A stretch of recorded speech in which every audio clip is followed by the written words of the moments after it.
I am Jonathan's older brother, Jason, though some of you might recognize me from the anchor desk at CNN's Breaking News. First of all, I'd like to thank Todd and Ellen for such a beautiful, beautiful evening they put together for us, so please give it up for them. Thank you so much. This was absolutely gorgeous. And we're about to have a really good time, regardless of what happens in the next 3 minutes of my speech.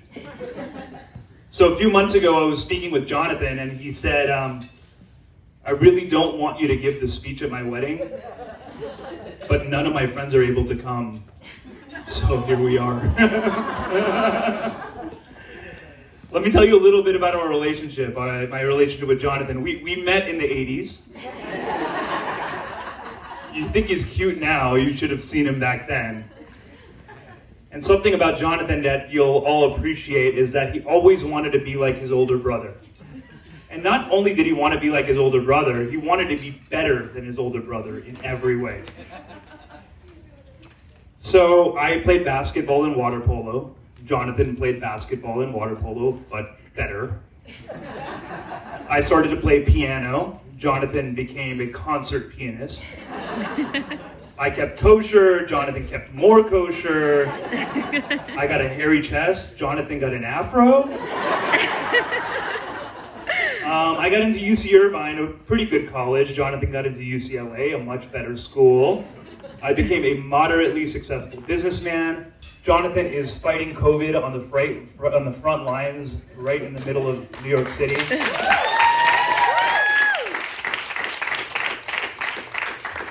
I got married during COVID-19. Jonathan flew his entire family to New York, made us quarantine for 2 weeks, and get tested, and then come to his wedding.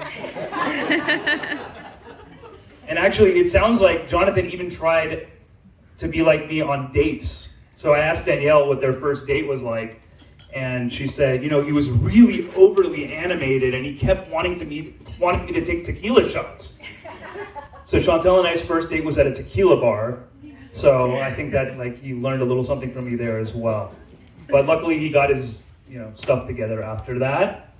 But like I said, Jonathan was really, really smart, and he knew his limits. So when we were younger, and Jonathan would often annoy the ever-living crap out of me and warrant a beating, I would chase him, and all he would do is just plop on the ground and start crying, so my mom would come and berate me before I had a chance to even get one punch in. And Jonathan just enjoyed every single minute of that.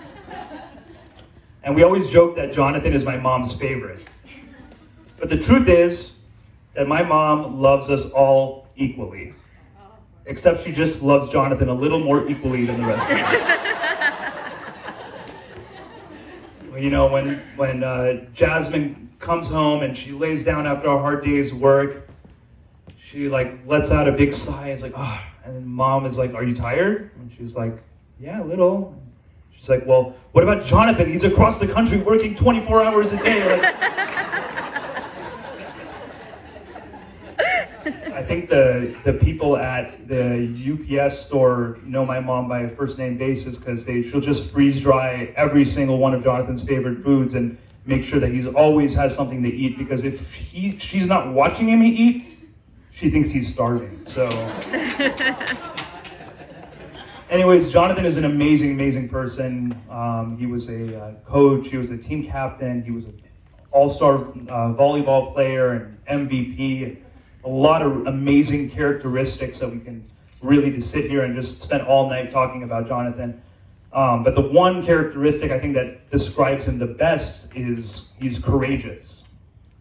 And I just wrote a few reasons why Jonathan is one of the most courageous people I've ever met in my life.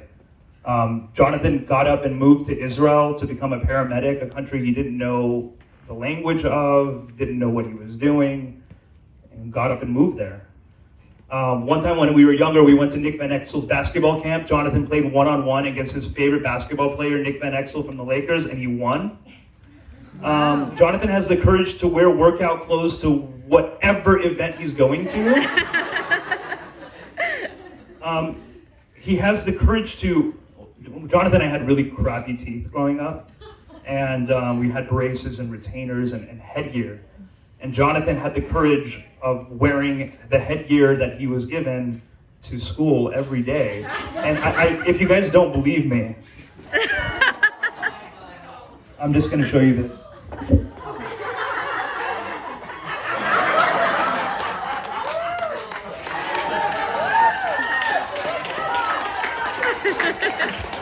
So not only did he wear his headgear to school, he wore it in his Identikid picture for his ID card. Because in case he gets lost, they want to make sure they find the kid with the headgear. Jonathan had the courage to tell my parents after he graduated that he's going to become a girls' volleyball coach. So that took a lot of courage. He has the courage to wear really, really long socks and Converse, even though I don't know where that style comes from, but okay. He had the courage to, on his interviews for his residency, when they asked him what song best represents who you are, he had the courage to say, "Baby Got Back." He had the courage to take Danielle to Buffalo Wild Wings on their second date. And finally, he had the courage to propose that to Danielle after a year and a half. I mean, come on, dude, come on. You could have sped that up a little.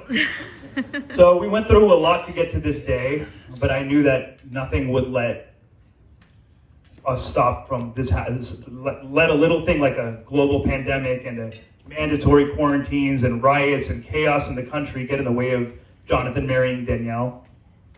Danielle, we knew you were a keeper from the start. You are intelligent, funny, sweet.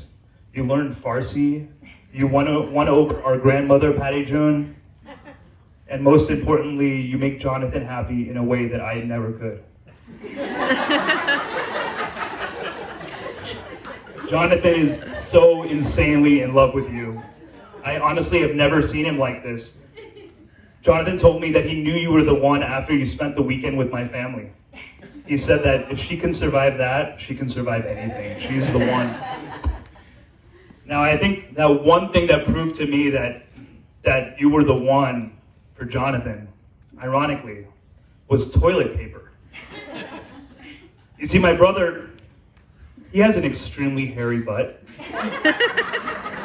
that requires some very special toilet paper known as Charmin Ultra.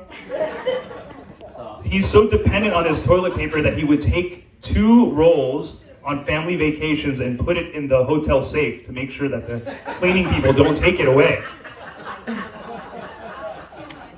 So you can imagine my worry when we came here to visit and meet Danielle's parents, and we went and I used the bathroom and saw the sandpaper you guys call toilet paper here. And I said to myself, if Jonathan is down for this, he must really, really love Danielle. He brings his own, Jason. He brings his own toilet paper. He brings his own toilet paper here. Oh my God. I found that out about 2 weeks ago.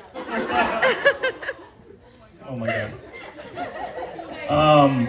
Danielle, when I was talking to you last year, we were just talking about Jonathan. Danielle told me I could spend I wrote this down like the moment she said it. She said, I could spend every single second of every single day with your brother and never get tired of him. And also, we both think fart jokes are really funny. You've got a heart of gold, and my brother is so lucky to have swiped right on you. And really lucky your friend Eliza forced you to go on a second date with him. And I'm over the moon that I can finally say, officially, welcome to the family. We love you. Mazal tov. I love you, bro. Congratulations. Big round of applause for our best man.